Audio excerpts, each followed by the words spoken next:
Hadis dari Ibnu Abbas radhiyallahu anhu dari Nabi sallallahu alaihi wasallam dalam hadis qudsi, Allah berfirman, "Innallaha katabal hasanati was sayyi'at." Allah itu mencatat semua perbuatan baik ataupun perbuatan buruk. Tsumma bayyana dzalik fi kitabih. Kemudian Allah jelaskan di dalam kitab. Kata Nabi, "Faman hamma bihasanatin falam ya'malha." Barang siapa punya niat yang baik dan dia belum mengamalkannya, katabahallahu lahu indahu hasanatan kamilah. Tetap Allah sudah mencatat satu kebaikan sempurna kepada dia. Wa man hamma bisayyi'atin. Tapi sebaliknya barang siapa yang berniat dengan niat keburukan, walam ya'malha, dan dia tidak mengamalkannya, Allah tidak mencatat keburukannya. Jadi kalau niat baik walaupun belum diamalkan Allah catat, kalau niat buruk kalau belum diamalkan belum dicatat sampai diamalkan. Begitulah rahmat Allah lebih luas dibandingkan kemurkaannya. Dan itu juga menunjukkan apa? Keutamaan niat. Belum melakukan baru niat sudah berpahala. Macam mana melakukannya? Seperti mamanya ibu mau datang ke pengajian, sudah ada niat memang dari pagi itu saya ingin ngaji lah, udah lama tak ngaji. Qadarullah ada tamu, tak jadi berangkat kan gitu. Tetap dicatat dapat pahala ikut pengajian walaupun badannya tidak hadir di pengajian. Makanya niat yang baik itu pasang aja. Soal bisa nanti melakukan atau tidak gitu urusan Allah Subhanahu wa taala. Tetapi memasang niat yang baik itu sebuah kebaikan dan pahala yang sangat besar.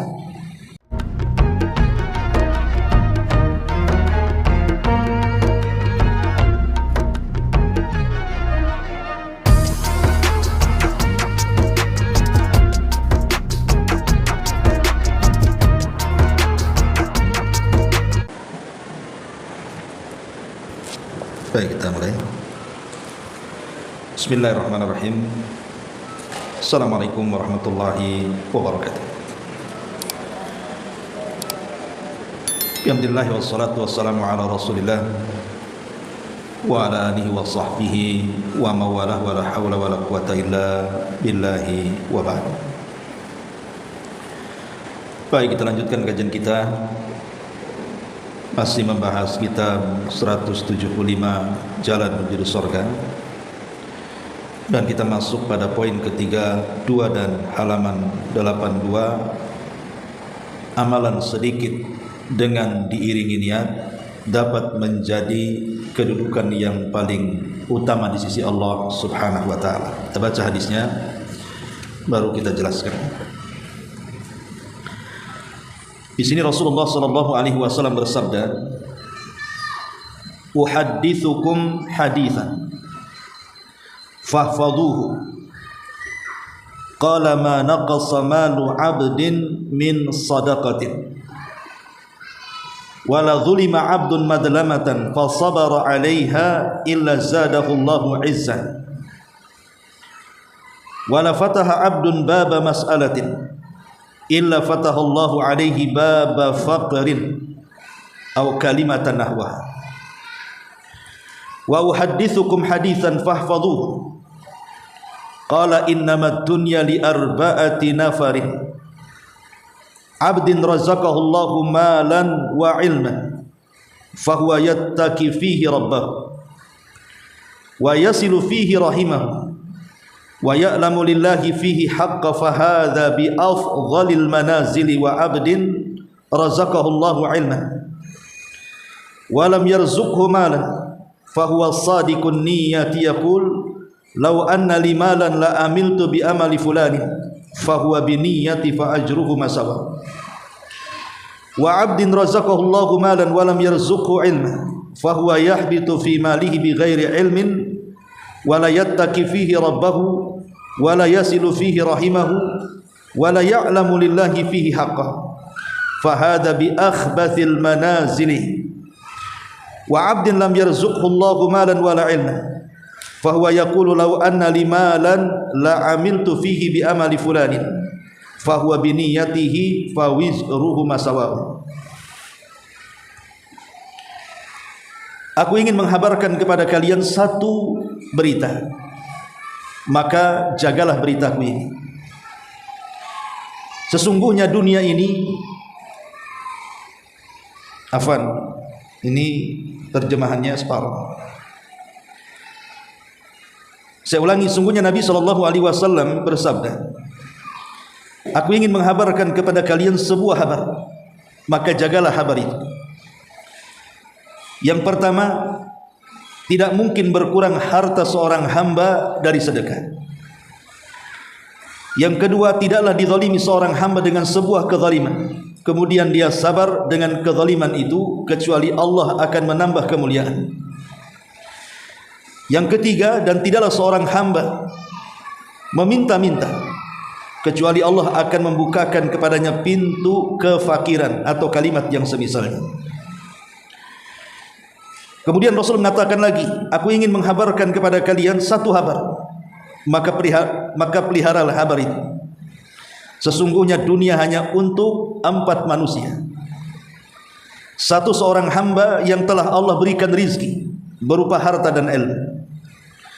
Lalu dengan rizkinya tersebut dia bertakwa kepada Rabbnya, menyambung tali silaturahimnya, dan dia tahu bahwa Allah memiliki hak di dalamnya. Inilah kedudukan yang paling afdal di sisi Allah. Yang kedua, seorang hamba yang telah Allah berikan rizki berupa ilmu dan tidak diberikan rizki berupa harta, namun dia adalah orang yang jujur dan berniat, di mana dia berkata, jika saja aku memiliki harta seperti dia, sungguh aku akan beramal seperti amalan dia. Maka dia akan diberikan pahala karena niatnya. Sesungguhnya pahala mereka berdua dianggap sama. Yang ketiga, seorang hamba yang telah Allah berikan rizki berupa harta dan tidak diberikan ilmu, lalu dia menafkahkan hartanya tanpa dasar ilmu. Dia tidak bertakwa kepada Rabbnya, tidak pula menyambung silaturahim, dan dia tidak tahu bahwa Allah memiliki hak di dalamnya. Inilah kedudukan yang paling hina di sisi Allah. Kemudian yang keempat, seorang hamba yang tidak Allah berikan rizki berupa harta dan ilmu, lalu dia berkata, jika saja aku memiliki harta, sungguh aku akan beramal seperti amalan fulan, maka dia akan diberikan dosa karena niatnya. Sesungguhnya dosa mereka berdua dianggap sama. Kata pengarang, wahai saudaraku, bayangkan betapa banyak pahala yang kamu dapatkan walaupun kamu tidak memiliki harta.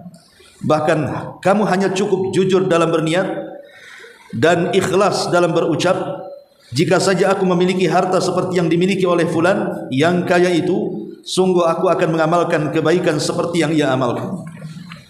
Dengan demikian kalian berdua akan mendapatkan pahala yang sama. Sungguh betapa besar kenikmatan yang Allah anugerahkan. Segala puja dan puji hanya milik Allah. Dialah zat yang berhak akan pujian dan kemuliaan. Baik, Ma'asyiral muslimat yang dimuliakan Allah Subhanahu wa taala, hadis ini memiliki beberapa faedah. Yang pertama, ma naqasa malu 'abdin min shadaqah, bahwa harta yang disedekahkan itu tidak mungkin berkurang. Maknanya orang yang bersedekah tidak mungkin miskin. Tidak ada ceritanya orang yang sedekah jatuh miskin, jatuh bangkrut, jatuh susah, tidak ada. Yang ada orang yang bersedekah itu mau mukmin mau kafir sekalipun, Allah tetap balas hartanya berlebih dan bertambah. Berdasarkan sabda Nabi sallallahu alaihi wasallam. Cuman kalau kafir hanya bertambah di dunia, tapi di akhirat tidak dianggap sedekahnya. Adapun mukmin bertambah di dunia dan di akhirat akan digantikan dengan surga. Yang kedua, wala zulima abdun madlamatan fa sabara 'alaiha illa zadahu Allahu 'izzan.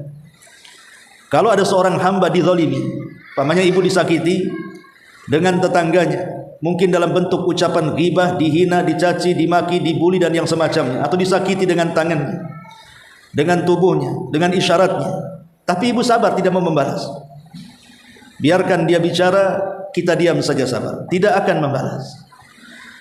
Maka dengan tidak membalasnya ibu karena dizalimi, maka hakikatnya ibu tidak sedang terhina, tapi ibu sedang dimuliakan.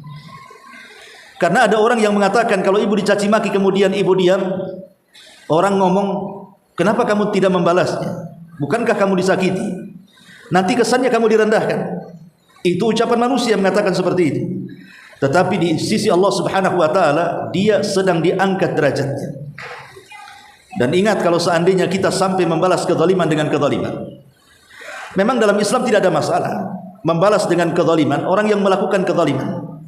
Tapi catatannya tidak boleh ibu yang memulainya. Kalau ibu yang memulainya, maka dosa orang itu akan dimasukkan ke dosa ibu. Tapi kalau kita yang tidak memulai, orang itu yang memulai, pamannya ada tetangga, tiba-tiba mengucapkan kalimat kotor di hadapan kita, anjing kau umpamanya. Berarti kan dia yang memulai, kemudian kita balas, kau yang anjing. Balasan itu walaupun sakit, karena menyebut kalimat binatang, tetapi kan ibu ini sedang membela diri. Tidak diterima kalau dikatakan anjing, ya kita katakan kau yang anjing. Kalau hanya sebatas ini, ibu tidak berdosa, karena ibu hanya membalik kata-kata. Justru dia yang berdosa karena dia memulainya. Tapi kalau seandainya ibu sabar ketika dicaci dan dimaki, maka ini jauh lebih besar lagi pahalanya, karena di sini Rasul mengatakan tidaklah seorang hamba dizalimi dengan sebuah kezaliman kemudian dia sabar, maka Allah Subhanahu wa taala akan angkat derajatnya. Kemudian yang ketiga, wala fataha abdun baba mas'alatin illa fatahallahu alaihi baba faqrin au kalimatan nahwaha. Tidaklah seorang hamba menyengaja diri meminta-minta, bahkan meminta-minta dijadikan pekerjaannya, seolah-olah tidak ada kerja lain kecuali minta-minta, sebagaimana yang ma'ruf banyak di masyarakat, terutama yang di jalan-jalan itu. Terkadang yang meminta-minta itu terorganisir kan, ada bosnya, nanti jam sekian diantar, jam sekian dijemput, kemudian dibagi hasil. Bahkan pernah di Batam ini terungkap sindikat satu keluarga, semua membawa proposal, ada pihak yang menampungnya, ada pihak yang menipunya, bahkan sampai nomor telepon pun bisa ditipunya, hanya untuk mencari sesuap nasi dengan tujuan memberikan proposal pembangunan masjid, pembangunan pesantren, panti asuhan dan yang semacamnya. Padahal itu tipu-tipu, sudah direncanakan awalnya. Maka di sini Nabi mengatakan tidaklah seseorang itu membuat sebuah bab dari masalah, maksudnya sengaja dia jadikan meminta-minta itu sebagai pekerjaannya, kecuali Allah Subhanahu wa taala akan membuka baginya pintu kefakiran. Tidak ada ceritanya orang minta-minta kaya. Lihat para pengemis di jalan, ya setahun begitu saja berpuluh-puluh tahun mereka akan nongkrong aja di pinggir jalan situ, karena memang meminta-minta itu bukan pintu kekayaan. Kemudian yang selanjutnya, inilah pembahasan dari pembahasan kita. Nabi SAW menjelaskan, innamad dunya li arba'ati nafar. Dunia ini dihuni oleh 4 karakter manusia. Dunia ini dihuni oleh 4 karakter manusia. Entah kita ini masuk ke yang mana. Yang pertama kata Nabi SAW, abdin razaqahullahu malan. Seorang hamba dilimpahkan rizki, kaya raya, usahanya sukses, jualannya untung melimpah, tidak pernah dirugikan hidupnya. Di sisi lain Allah anugerahkan ilmu pengetahuan agama, sehingga 2 nikmat sekaligus Allah anugerahkan kepadanya, nikmat secara hissi dan nikmat secara maknawi. Nikmat secara hissi artinya harta benda, kekayaan, kenikmatan dunia. Nikmat secara maknawi ilmu pengetahuan agama. Kemudian dia gabungkan antara ilmu pengetahuan agama dengan kekayaannya. Dia pun dengan kekayaannya bisa bertakwa kepada Allah Subhanahu wa taala, fa huwa yattaqi fihi rabbah. Dengan kekayaannya dia bisa bertakwa. Mungkin dengan sedekah membangun masjid, membangun panti asuhan, membangun jalan, membangun tempat-tempat saluran air untuk manusia. Sebutkanlah sedekah-sedekah apa saja, pokoknya dia dengan kekayaannya menjadi takwa. Dan dengan kekayaannya wa yasilu fihi rahimah, dia bantu saudaranya, dia bantu keluarganya, dia bantu kerabatnya. Wa ya'lamu lillahi fihi haqqa, dan dia tahu dengan hartanya ada hak yang dikeluarkan dalam bentuk zakat. Ya. Fahada bi afdalil manazili indallah, maka orang seperti ini di sisi Allah ditempatkan di tempat yang paling tinggi. Seperti sejarah-sejarah para sahabat. Contoh saja Sa'd bin Ubadah radhiyallahu anhu. Di dalam doanya dia selalu meminta kekayaan. Sa'd bin Ubadah ini kalau berdoa dia minta kekayaan. Padahal tidak ada sahabat yang berdoa seperti itu. Sahabat itu kalau berdoa pasti minta surga. Kalau Sa'd bin Ubadah itu selain minta surga dia minta kaya. Supaya apa? Supaya dia bisa membantu keluarga Nabi. Makanya satu-satunya sahabat yang selalu memberikan hadiah kepada istri-istri Nabi SAW saat hijrah Nabi dari Mekah ke Madinah adalah Sa'd bin Ubadah. Setiap hari dia berikan makanan kepada istri-istrinya. Dan apabila Rasul di waktu yang sangat senang hatinya, maka hadiahnya lebih besar lagi. Sampai wafatnya Sa'd bin Ubadah, dialah yang mengkafil keluarga Nabi SAW dengan hartanya. Makanya dia dalam doanya selalu minta kekayaan supaya bisa membantu keluarga Nabi. Itu namanya menggabungkan antara ilmu dan harta. Lah orang yang seperti ini kata Nabi SAW, afdal manazil, indallah, seutama-utama kedudukannya di sisi Allah Subhanahu wa taala.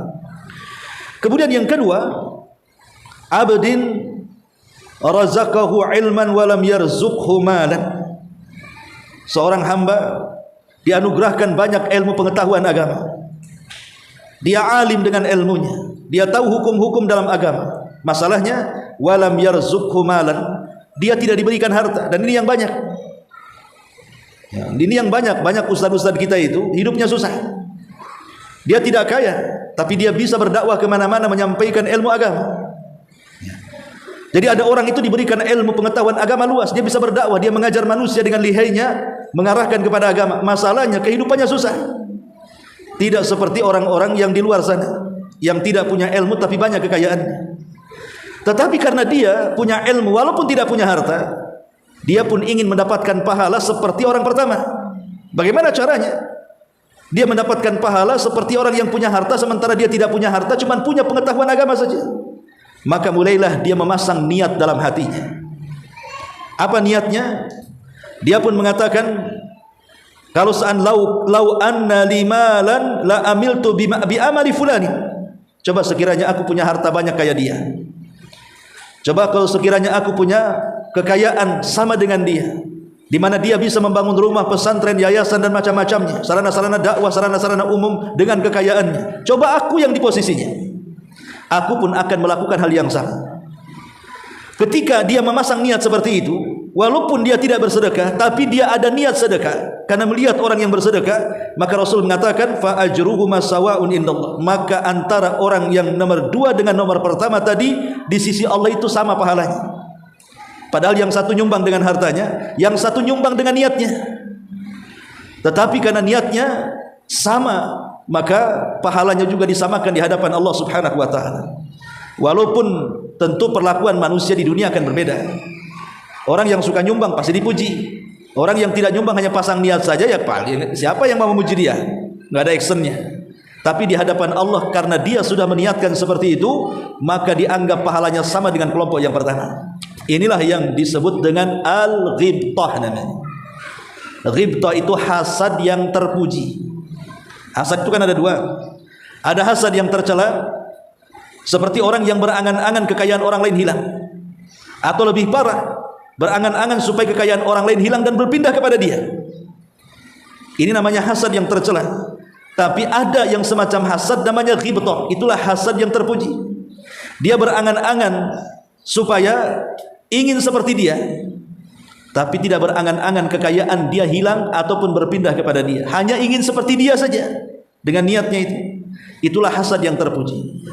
Dari sini kita tahu sesungguhnya niat ini ada dua perkara. Pertama, menjadikan perkara-perkara mubah menjadi sebuah ketaatan dan sebuah ibadah, bahkan bisa mendekatkan diri kepada Allah dengan sedekat-dekatnya. Dan yang kedua, dengan memasang niat ini tanpa sadar dia sedang mengumpulkan banyak pahala. Dengan niat ini dia sedang mengumpulkan banyak pahala, walaupun dia tidak banyak melakukan apa-apa, hanya niat saja. Disitulah kata Imam Hasan Al-Basri rahimahullahu taala, rubba saghirin tukabbiruhu niyah. Terkadang ada perkara kecil, tapi yang kecil dibesarkan oleh niatnya. Tapi terkadang ada perkara besar, rubba kabirin tusaghiruhu niyah. Terkadang ada perkara besar tapi dikecilkan oleh niatnya. Jadi niat itu bisa mengecilkan yang besar dan bisa membesarkan yang kecil, tergantung niatnya baik ataukah buruk.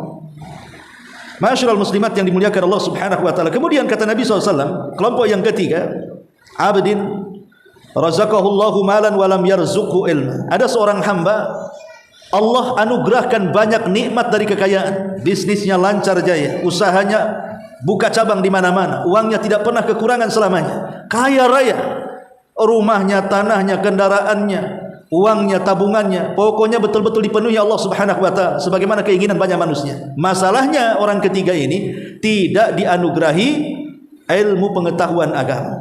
Dia kaya tapi miskin ilmu. Ketika dia kaya dan miskin ilmu, maka rahasia harta muncul. Jadilah orang yang paling bejat di dunia, karena dia tidak bisa menundukkan hawa nafsunya. Ingat, hawa nafsu itu hanya ditundukkan dengan ilmu pengetahuan agama. Kalau orang jahil dari agama, macam mana dia akan menundukkan hawa nafsunya? Ketika orang ini tidak bisa menundukkan hawa nafsunya, maka hawa nafsulah yang memerintahkan keburukan kepada hartanya. Disuruhnya dia kemudian dengan hartanya mendolimi orang, membayar preman, datang ke dukun, disuruh menyihir orang, menyakiti orang dengan hartanya. Kemudian dia pun mengadu domba orang, dengan kekayaannya dia pun bermaksiat, berzina, mabuk, judi dan yang semacamnya. Kenapa bisa seperti itu? Karena tidak ada yang mengerem. Lah, remnya itulah ilmu agama sebenarnya. Lah, kalau seandainya dia diberikan nikmat berupa harta yang banyak tapi tidak bisa mengerem dengan pengetahuannya, maka orang ini paling buruk di sisi Allah Subhanahu wa taala. Sudah diberikan nikmat tetapi kufur dengan nikmat, tidak diinfakkan sebagaimana yang dikehendaki zat yang memberikan nikmat kepadanya. Dan yang terakhir ini yang paling apes. Sudah tidak punya uang, artinya tidak punya kekayaan sama sekali, miskin, kere gitu ya. Bukan hanya kere harta, ilmu pun tak punya. Sudah miskin harta, miskin ilmu, ini kuadrat. Dan orang-orang seperti ini umumnya kalau berangan-angan ingin kaya, pasti memilih orang ketiga. Dan dia akan mengatakan, coba kalau aku punya kekayaan seperti dia, aku juga mabuk lah, aku juga bisa berzina, aku juga bisa ini dan itu dari kemungkaran dan kemaksiatan. Dipastikan seperti itu. Kenapa? Karena tidak ada dasar ilmu, maka angan-angannya jorok. Maka kata Nabi, kalau dia pasang niat seperti itu, maka kelompok yang keempat dengan kelompok yang ketiga itu sama aja dosanya. Ya. Kalau kelompok yang ketiga berdosa tapi masih menikmati, seorang berzina dengan kekayaannya, masih menikmatilah dia dengan zinanya. Seorang berjudi masih menikmati dengan judinya. Seorang minum khamr masih dia menikmati dengan mabuknya. Tapi kelompok yang empat ini tidak merasakan apa-apa. Dia hanya angan-angan aja yang tinggi. Coba kalau kayak dia, aku pun sama sombongnya kayak dia. Kan nggak ngapa-ngapain dia. Tapi karena sudah memasang niat, dosanya sama dengan dia. Kan rugi akhirnya kan. Lah, itulah yang dikatakan pengarang di sini, amalan sedikit hanya memasangkan niat saja, tetapi mendulang pahala sebanyak-banyaknya. Ma'asyiral muslimat yang dimuliakan Allah Subhanahu wa taala, sebagian para ulama mengatakan seperti perkataan Yahya ibn Abi Katsir rahimahullahu taala, dia mengatakan, ta'allamun niyata fa innaha ablagh minal amali. Pelajarilah niat dengan baik, karena terkadang niat itu lebih manfaat dibandingkan amal. Pelajari niat dengan baik. Artinya biasakan niat itu pasang karena Allah. Kalau terbentik saja niat itu kepada selain Allah, langsung dibatalkan, balikan kepada Allah. Karena hati manusia bisa berubah-ubah masalahnya. Tapi dengan dilatihnya supaya kita ikhlas, lama-lama insya Allah bisa ikhlas. Makanya kata Yahya ibn Abi Katsir, memang keikhlasan itu harus dipelajari. Ta'allamun niyah, belajarlah tentang niat. Fa innaha ablagh minal amal, karena niat itu lebih manfaat dibandingkan amal. Berapa banyak amalan besar menjadi kecil karena niatnya. Pamannya kemarin korban dengan sapi remosun yang sangat besar pamannya, tapi niatnya untuk riya, percuma korbannya, ratusan juta dia keluarkan. Tetapi boleh jadi mungkin orang ini tidak punya uang, mau korban tak ada duit, tapi memandang orang kaya yang sedang korban dengan sapi besar itu, dia berpikir, ya Allah, kalau aku seperti dia, mampu membeli sapi seperti dia, aku pun akan berkorban dengan sapi yang sama. Maka orang yang mengatakan seperti ini akan mendulang pahala kurban seperti sapi yang diinginkannya, walaupun dia tidak berkorban sapi. Itulah yang dikatakan di sini oleh Yahya ibn Abi Katsir, terkadang niat itu lebih manfaat dibandingkan amal. Karena amal diterimanya itu ditentukan dengan niatnya. Kemudian berkata Daud At-Tai rahimahullahu taala, dia mengatakan, ra'aitul khaira kullahu innama yajma'uhu bi husnin niyyah. Aku melihat kebaikan seluruhnya terkumpul dalam satu kata, husnun niyyah, baiknya niat seseorang. Kalau kita ingin mengumpulkan banyak kebaikan, cukup pasang niat dengan niat yang baik, maka kita sudah mengumpulkannya. Bama ini satu RT nih, yang orang kaya sini naik haji, yang orang kaya sini berkurban, yang orang kaya sini bangun masjid, yang orang kaya sana bangun yayasan, yang orang kaya sini bangun fasilitas dakwah dan yang semacamnya. Sementara saya tidak bisa apa-apa karena miskin. Tapi saya bisa duduk di kursi sambil menghayal. Kalau aku kayak dia, aku pun pengen haji kayak dia. Kalau aku juga seperti dia, aku pengen berkorban kayak dia. Kalau aku seperti dia, aku pun pengen bangun masjid. Kalau aku seperti dia, aku pun pengen buat yayasan, dan begitu seterusnya. Maka kita bisa mengumpulkan pahala orang itu dengan niat kita, walaupun kita tidak seperti mereka, tapi kita bisa mengumpulkan kebaikan orang kemudian diletakkan di badan kita dengan cukup memasang niat. Apa enggak enak? Makanya kata beliau bahwa aku melihat kebaikan itu semua terkumpul pada niat yang baik, kata Daud At-Tai. Kemudian Sufyan Ats-Tsauri rahimahullah taala mengatakan, ma'allajtu syai'an ashad ma'allajtu syai'an ashadda alayya min niyati li'annaha tataqallabu alayya. Kata Sufyan Ats-Tsauri, aku tidak mampu mengobati sesuatu yang lebih berat dibandingkan niatku, karena niat ini mudah berubah masalahnya. Jadi Sufyan Ats-Tsauri mengatakan semua penyakit bisa keobati kecuali penyakit niat, katanya. Susah sekali niat ini diobati, supaya ikhlas lurus, tidak pernah ria dan tidak pernah karena makhluk. Susah kali, kata Sufyan Ats-Tsauri. Kemudian beliau memberikan alasannya, ya karena namanya hati itu bisa berbolak-balik dan Allah yang membolak-balikannya. Makanya Imam Ahmad ibn Hanbal rahimahullahu taala sampai mengatakan, ya bunai, kepada anaknya, ya bunai inwil khaira fa innaka la tazalu bi khairin ma nawaital khaira. Wahai anakku, kata Imam Ahmad, niatkan dengan niat yang baik, karena sesungguhnya engkau berada di atas kebaikan selama engkau niat kebaikan. Wahai putraku, niatlah yang baik, karena engkau akan di atas kebaikan selama niatmu baik. Ala innaha da'watun listihdhari niyatil khairi daiman. Jadi Imam Ahmad ingin mengatakan, selama kita ada niat yang baik, memasang niat yang baik, maka selamanya kita akan dilingkupi dengan kebaikan, selama niat kita baik. Tapi kalau sudah niat kita tidak baik, maka selamanya kita akan dikelilingi dengan keburukan.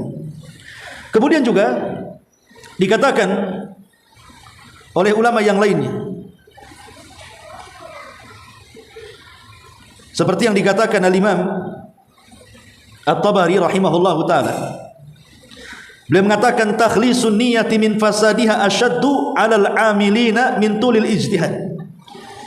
Memurnikan niat dari kerusakan itu lebih berat bagi orang-orang yang banyak beramal, walaupun mereka terus melakukan ijtihad sepanjang masa, bersungguh-sungguh dalam beramal sepanjang masa. Artinya seberat-berat amalan badan tidak lebih berat dibandingkan amalan hati. Jadi seberat-beratnya amalan badan, sebutkan amalan badan apa yang paling berat? Salat 5 waktu, puasa yang menahan lapar, haji yang mengeluarkan harta dan kekayaan serta tenaga, atau berjihad yang bisa kemudian menyerahkan waktu, tenaga sampai nyawa, atau apalah disebut amalan yang berat itu. Selama amalan berat itu dilakukan dengan badan kita, itu jauh lebih ringan dibandingkan amalan hati. Jadi amalan hati itu memang berat sekali. Untuk memasang ikhlas itu tidak semua bisa, karena awalnya sudah ikhlas, tengahnya pula datang riya. Ada orang yang seperti itu, awalnya Masya Allah lillahi ta'ala, ibu baca Quran lillah, ibu datang ke pengajian lillah. Ketika duduk di pengajian, mulai kemudian datang perasaan riya, sum'ah dan yang semacamnya. Jadi memang hati ini bisa berubah-ubah. Dari situlah makanya wajar Sufyan Ats-Tsauri mengatakan memang agak sulit hati ini diobati.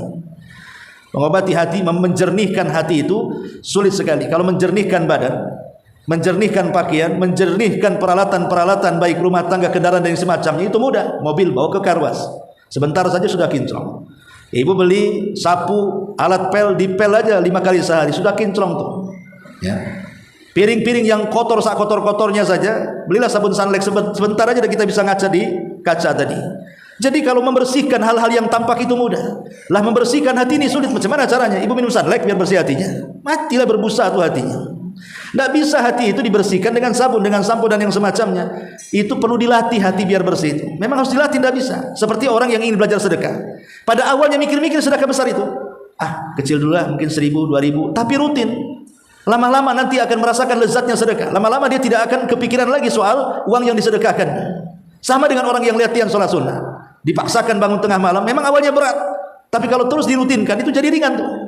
Lah hati menjadi ikhlas pun memang seperti itu, ada latihannya. Ya, jadi Sufyan Ats-Tsauri mengatakan bahwa niat itu memang perlu dilatih. Tetapi ada beberapa riwayat yang semana dengan hadis ini. Pertama, hadis dari Abi Darda radhiyallahu anhu.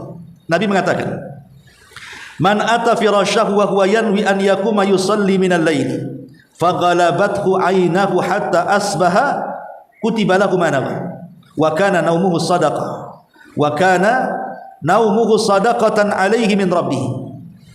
Kata Nabi SAW, barang siapa yang menuju tempat pembaringannya, ibu tidur, kemudian setelah berbaring, sebelum tidur, dalam hati ibu niat, nanti malam kayaknya harus saya bangun, pokoknya jam 1, jam 2 saya bangun. Qadarullah, mungkin ibu terlena dengan mimpi, dengan cuaca yang dingin, akhirnya tidak mampu bangun. Alarm yang kencang itu jadi nyanyian tidur. Akhirnya sampai azan subuh baru ibu terperanjat. Tapi kan ibu sudah ada niat ingin bangun malam. Maka Nabi SAW mengatakan, maka solat malamnya sudah dicatat sebagai pahala bagi dia walaupun dia tidak melakukannya. Bahkan tidurnya sendiri sudah dianggap sedekah dari Allah. Jadi orang yang niat, nanti malam saya bangunlah membaca Quran, qadar Allah tidak bangun sampai subuh, maka ibu sudah dapat pahala baca Quran plus tidur ibu dianggap sedekah. Karena tidur ibu itu kan untuk supaya badan kita stabil ketika bangun di sepertiga malam. Makanya tidurnya dianggap sedekah, dapat pahala pula dari yang diniatkan. Kan enak, kurang apa lagi ya. Tapi bukan sengaja diniat-niatkan tapi tak mau bangun-bangun, nah itu lain ceritanya ya. Ini hadis yang pertama. Hadis yang kedua, hadis dari Jabir bin Abdullah radhiyallahu anhu. Kunna ma'an Nabi sallallahu alaihi wasallam fi ghazah. Kami, kata Jabir, bersama Nabi sallallahu alaihi wasallam dalam sebuah pertempuran. Faqala, maka Rasul mengatakan, inna bil madinati la rijalan ma sirtum masiran wa la qata'tum wadiyan illa kanu ma'akum habasahumul maradu wa fi riwayatin habasahumul udhru wa fi riwayatin illa syarakukum fil ajri. Kata Nabi SAW di hadapan para sahabat ketika itu mereka sedang pulang dari peperangan, menang perang. Saat di tengah-tengah jalan kepulangan itu Rasul bicara dengan para sahabat, sesungguhnya di kota Madinah itu ada sebenarnya orang-orang yang tinggal di kota Madinah seolah-olah mereka sedang berperang bersama kita, seolah-olah mereka sedang berjalan bersama kita, seolah-olah kita sedang melintasi bersama kita di lembah-lembah. Tetapi masalahnya mereka tidak bisa ikut bersama kalian karena ada uzur yang menghalanginya, dalam riwayat ada sakit yang menghalanginya atau apalah yang menghalanginya. Tetapi sesungguhnya pahala mereka bersyirikat dengan kalian. Pahala mereka bersyirikat dengan kalian. Kata para ulama, kalau seandainya seseorang itu biasa sholat malam, biasa puasa sunnah, biasa berzikir, biasa baca Quran, tiba-tiba sakit sehingga kebiasaan sholat malamnya tidak bisa dilakukan, kebiasaan baca Qurannya tidak bisa dibaca lagi, kebiasaan sedekahnya tidak bisa, kebiasaan berzikirnya berhenti, maka selama ibu sakit, anggaplah setahun, maka kebiasaan-kebiasaan harian itu akan tetap mengalir pahalanya walaupun ibu tidak melakukannya. Sebab apa? Sebab kalau ibu tidak sakit pasti ibu melakukannya. Karena ibu sakit maka tidak bisa melakukannya. Lah Rasul mengatakan bahwa orang yang membiasakan beribadah tiba-tiba tidak bisa ibadah karena uzur, entah sakit dan yang semacamnya, maka tetap dicatat ibadah setiap malamnya. Dicatat ibadah salat malamnya, baca Qur'annya, wudunya, zikirnya, atau salat sunnahnya, duhanya, witirnya dan yang semacam, tetap dicatat. Itulah di sini niat ini berperan. Ya. Harus ada niat ketika kita sakit dalam hatinya. Coba saya enggak sakit, saya bisa sholat malam. Coba saya enggak sakit, saya bisa. Itu niat dipasang sama dia. Maka sesungguhnya dia akan tetap dapat pahala. Karena sudah dipasang niatnya. Karena kebiasaannya memang seperti itu. Lain kalau tidak punya kebiasaan, niat sholat malam. Dari dulu tidak pernah sholat malam dia. Tiba-tiba ujuk-ujuk waktu sakit ingin sholat malam. Gimana ceritanya sehat aja nggak sholat malam? Ya orang kayak gini nggak dapat apa-apa lah. Maksudnya ini kan orang yang terbiasa sholat malam. Tiba-tiba sakit, niat ingin sholat malam tapi tak bisa. Maka dia tetap mendapatkan sholat malam. Nah, ini juga di antara hadis yang semakna tentang masalah fadilah niat. Kemudian juga hadis yang ketiga, hadis dari Ibnu Abbas radhiyallahu anhu dari Nabi sallallahu alaihi wasallam dalam hadis qudsi, Allah berfirman, "Innallaha katabal hasanati was sayyi'at." Allah itu mencatat semua perbuatan baik ataupun perbuatan buruk. Tsumma bayyana dzalik fi kitabih. Kemudian Allah jelaskan di dalam kitab. Kata Nabi, "Faman hamma bihasanatin falam ya'malha." Barang siapa punya niat yang baik dan dia belum mengamalkannya, kataballahu lahu indahu hasanatan kamilah. Tetap Allah sudah mencatat satu kebaikan sempurna kepada dia. Wa man hamma bisayyi'atin. Tapi sebaliknya barang siapa yang berniat dengan niat keburukan, walam ya'malha, dan dia tidak mengamalkannya, Allah tidak mencatat keburukannya. Jadi kalau niat baik walaupun belum diamalkan Allah catat, kalau niat buruk kalau belum diamalkan belum dicatat sampai diamalkan. Begitulah rahmat Allah lebih luas dibandingkan kemurkaannya. Dan itu juga menunjukkan apa? Keutamaan niat. Belum melakukan baru niat sudah berpahala. Macam mana melakukannya? Seperti mamanya ibu mau datang ke pengajian, sudah ada niat memang dari pagi itu saya ingin ngaji lah, udah lama tak ngaji. Qadarullah ada tamu, tak jadi berangkat kan ya. Tetap dicatat dapat pahala ikut pengajian walaupun badannya tidak hadir di pengajian. Makanya niat yang baik itu pasang aja. Soal bisa nanti melakukan atau tidak gitu urusan Allah Subhanahu wa taala. Tetapi memasang niat yang baik itu sebuah kebaikan dan pahala yang sangat besar. Pahala yang sangat besar. Seperti ibu-ibu mamanya menyekolahkan anaknya di pesantren, di sekolah-sekolah IT, di tempat-tempat yang di situ banyak mempelajari ilmu agama. Ibu sekolahkan di situ. mungkin TK, SD, SMP, SMA gitu, atau sampai perguruan tinggi. Ibu pasang niat ketika nyekolahkan anak itu. Ya Allah, tujuan saya menyekolahkan anak saya di TK, di SD itu untuk mengangkat kejahilan dia, supaya dia tidak bodoh. Dan kalau dia sudah pintar, mudah-mudahan dia bisa mengangkat kejahilan orang lain. Jadi niat memasukkan anak itu karena Allah, supaya dia cerdas dan mencerdaskan orang. Walaupun anak ibu yang sekolah, ibu tidak ngapa-ngapain, ibu hanya ngarahkan saja, maka pahala anak itu selama dia belajar agama, maka ibu akan mendapatkan. Kenapa? Karena niatnya tadi ingin menjadikan anak itu cerdas dan mencerdaskan orang, mengangkat kejahilan dan mengangkat kejahilan pada diri sendiri atau mengangkat kejahilan kepada orang lain. Kan enak, dulu dapat pahala banyak. Itu namanya multi level pahala, namanya mengalir terus dari anak-anak yang belajar karena sokongan orang tua dan niat yang baik orang tua menyekolahkan anak-anak, sehingga tidak ada ruginya sama sekali. Nah, ini juga di antara hadis yang ketiga yang menunjukkan tentang pentingnya niat baik. Ya, niat ini, Bu, ada beberapa keunggulan. Pertama, al-insan yablughu bi niyatihi ma la yablughu bi amalihi. Terkadang seorang hamba itu mampu mencapai derajat yang tinggi yang tidak bisa dilakukan dengan amalannya. Jadi terkadang niat itu menerbangkan kita ke tempat yang tinggi yang amalan kita tidak sanggup mencapainya.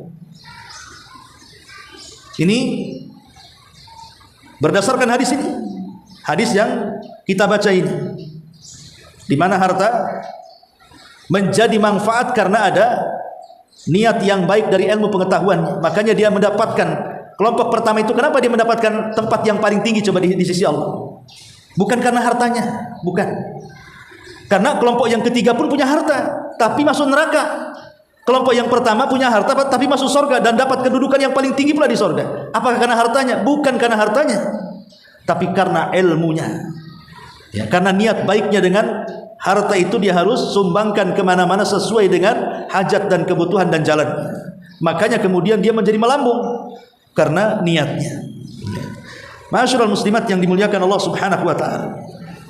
Bahkan dalam sebuah hadis Nabi mengatakan, "Man sa'alallah syahadah, asy-syahadata bisidqin ballaghahu Allahu manazila syuhada wa in mata ala firasyi."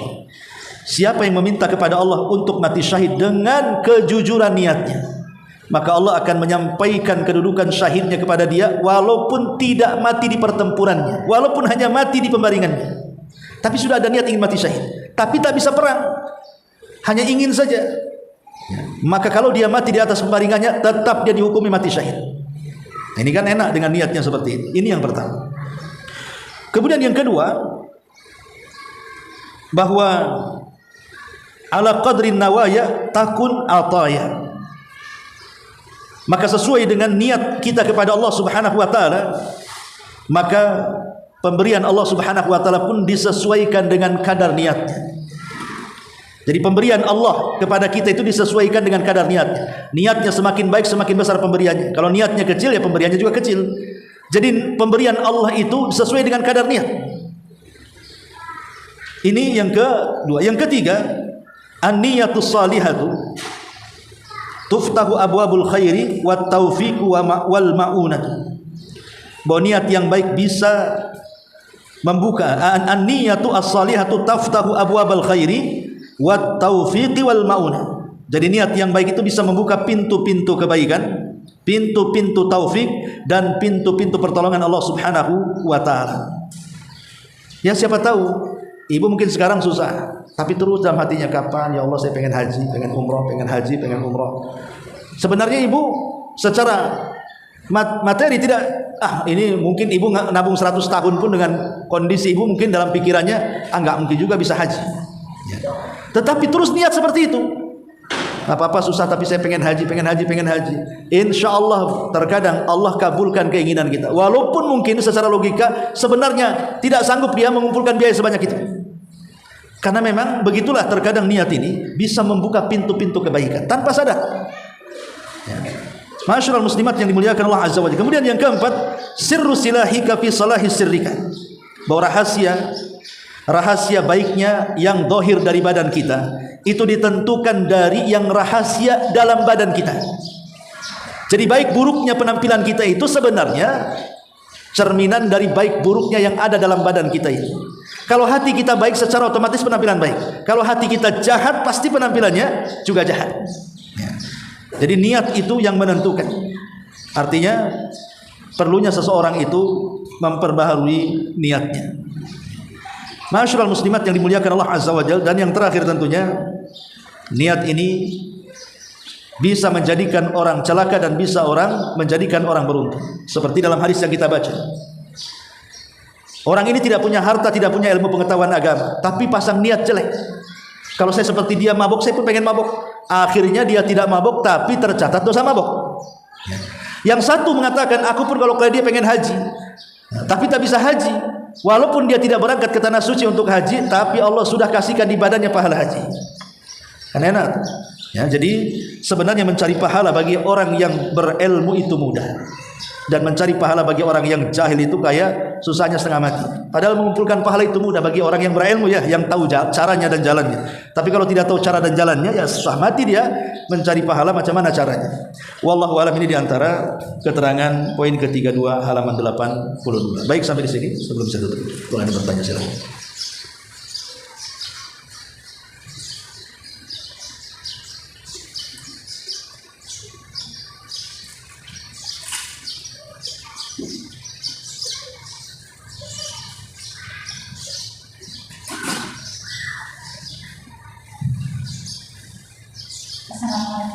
Waalaikumsalam.